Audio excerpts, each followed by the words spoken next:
Welcome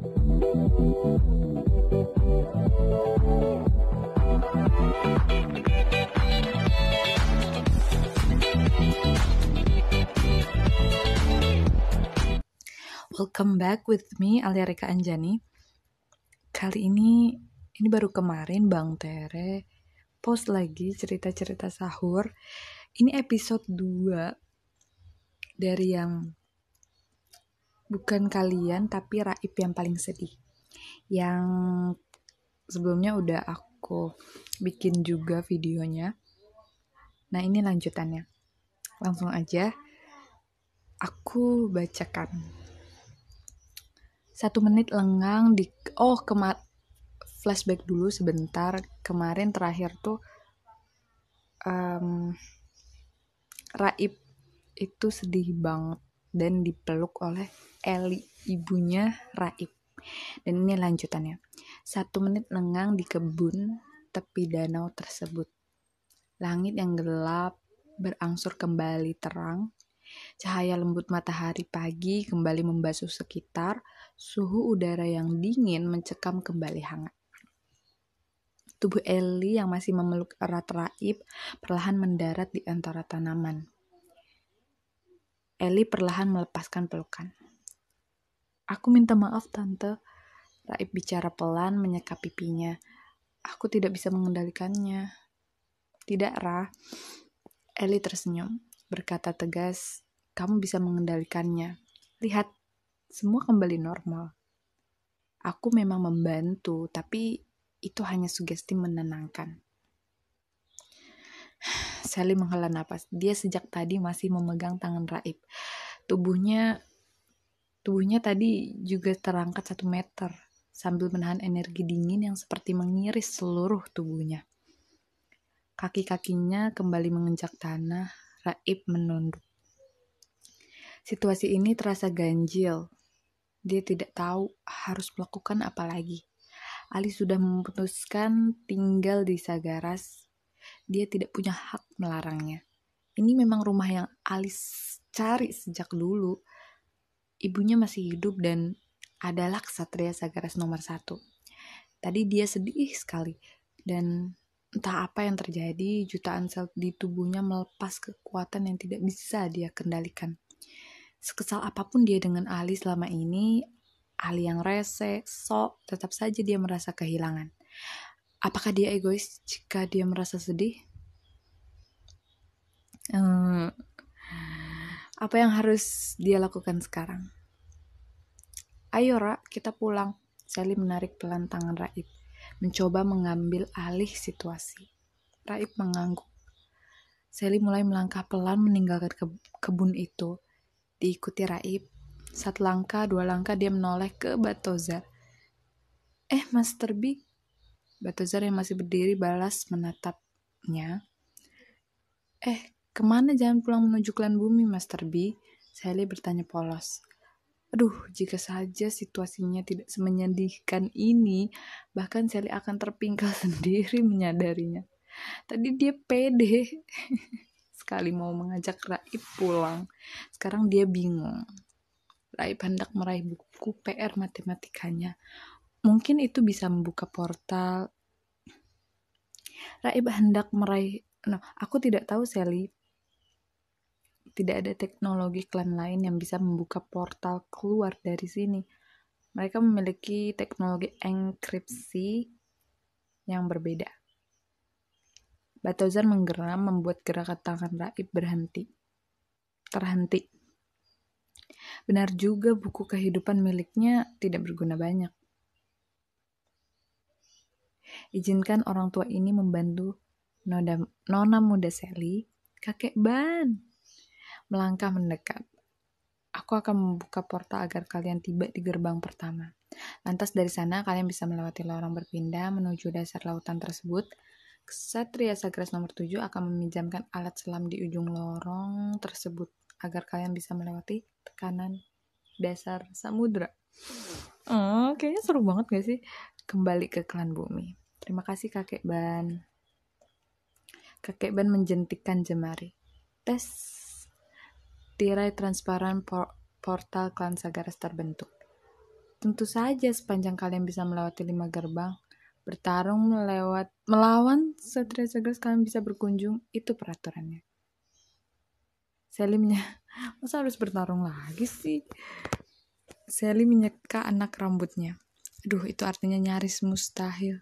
Tadi dia berharap bisa lebih mudah mengunjungi Ali. Seperti mengunjungi Seros di Borobudur. Jika harus melewati 5 gerbang, hanya Master B dengan tombak pusaka yang bisa mengalahkan kakek Ban. Bagaimana jika di kesempatan lain, justru Ellie yang harus dihadapi di gerbang kelima? Itu tidak terbayangkan. Kami izin pulang, kakek Ban. Hati-hati di jalan, Nona Muda Sally. Kami izin pulang, Tante. Iya, Sally.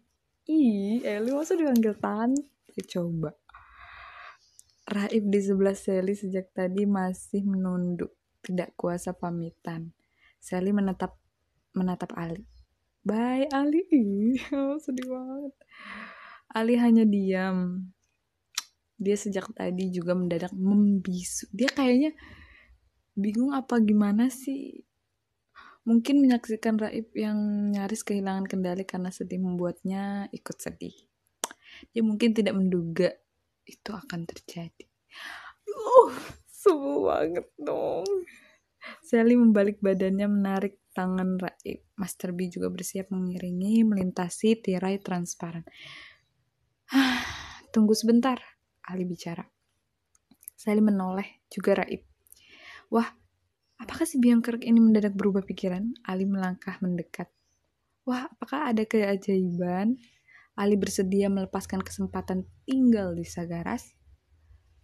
Tolong kembalikan kepada Ngelanggeran dan Ngelanggrang. Aku tidak perlu memakainya lagi.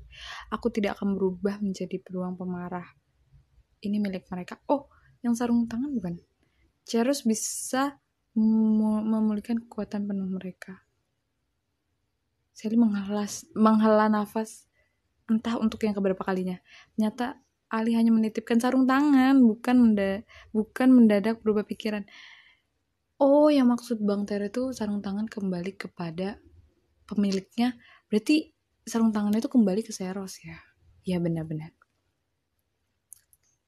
Sally menerima sarung tangan, memasukkannya ke dalam tas ransel. Juga ini. Ali menjulurkan kapsul kecil seperti kelereng. Ini memori Eli yang aku ambil dari rongsokannya tadi. Aku menyimpan Eli versi terbaru di basement. Masuk ke memori ini, dia akan kembali hidup. Maksudku, memorinya akan aktif kembali per kejadian di gerbang Sagaras. Kalian bisa menggunakan Eli jika besok-besok hendak bertualang. Masa nggak sama Ali sih berpetualangnya? Apa di buku Eli itu cuma Sally sama Raib, tapi nggak seru nggak sih? Coba kalian komen di kolom komentar. Pokoknya harus tentang ini. Iya, Sally mengangguk, menerima kelereng itu, memasukkannya ke ransel. Ali masih berdiri di depan mereka. Ada lagi? Sally menatap Ali. Ali diam, menelan ludah. Terlihat berpikir menimbang sesuatu. 15 detik terasa kaku. Ada pesan lain? Untuk pegawai di rumahmu atau siapalah? Sally bertanya memastikan.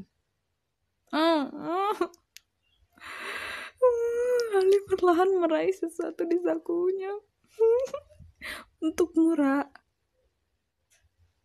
Ya Allah, itu sebuah penjepit rambut terbuat dari logam dengan ukiran.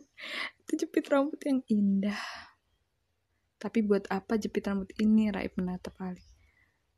Kamu sering marah-marah jika aku menghabiskan uang kita saat berpetualang, Ra. Saat aku membeli alat-alat, gadget iklan Komet Minor misalnya. Aku lupa aku pernah membelikanmu ini saat di kota Arcantum. Sebelum muncul di acara televisi itu agar kamu tidak marah. Ali perhatian banget. Untukku tidak ada.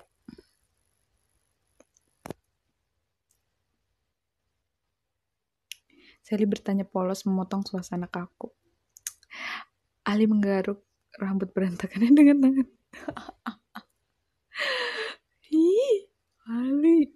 Maaf Sel, aku hanya membeli satu, uangnya terlanjur habis. Alah, emang peduli sama rakyat doang. Lagi-lagi jika situasinya berbeda, Sally pasti sudah sibuk menggoda Raib. Wah, ini jepitan rambut spesial hanya untuk Raib. Tapi karena situasi tetap tidak berkurang semili menyedihkan, dia memilih menyikut lengan Raib sambil berbisik, "Ambil, Ra," karena Raib tetap diam dari tadi. Aduh, ambil saja sih, kenang-kenangan atau apa kek. Tangan Raib akhirnya terjulur, dia menerima jepit rambut itu. Aku harap kalian tidak pernah melupakanku. Ini beneran apa? Ini aku nggak percaya dan nggak terima Ali di situ terus. Tapi gimana ya? Tentu saja tidak, Tuan Muda Ali. Kamu adalah teman terbaik di seluruh dunia paralel. Ali menyeringai. Bye Ali, bye Ra. Ini bener say goodbye? Gak. Atau emang pisah dan di Ila itu gak sama Ali dan di Aldebaran mereka ketemu lagi. Itu perkiraan aku ya. Balthazar menggerung. Dia telah melangkah menuju tirai transparan. 1 detik Sally ikut menyusul. Juga Raib. Untuk terakhir kalinya menatap Ali. Sambil menoleh melewati tirai, kakek Ban membungkuk takjim melepas kepergian. Ali menatap punggung-punggung yang hilang di balik tirai. Lengang. Kebun di tepi danau itu kembali lengang. Kayaknya aku tahu deh, kayaknya ini beneran deh. Emang Ali bakal disagaras karena Bang Tere pernah posting bakal ada yang pergi, bakal ada yang hilang gitu. Dan itu Ali kayaknya. Tapi nggak hilang secara permanen gitu. Ini spekulasi aku ya. Terus Bang Tere juga bilang bakal sarung tangannya tuh bakal kembali ke pemilik aslinya, dan itu terbukti di cerita ini kembali ke Seros. Aku nggak tahu cerpen-cerpen ini bakal masuk ke novelnya atau enggak, ke cerita novel, buku novelnya nanti atau enggak. Tapi ini masuk akal sih. Menurut aku ini cerita cerpen tuh, yang cerpen sahur ini pengantar ke buku utama kalau menurutku. Tapi kita nggak pernah tahu, kita lihat aja rencana-rencana alur Bang Tere. So segitu aja. Semoga menghibur teman-teman semua.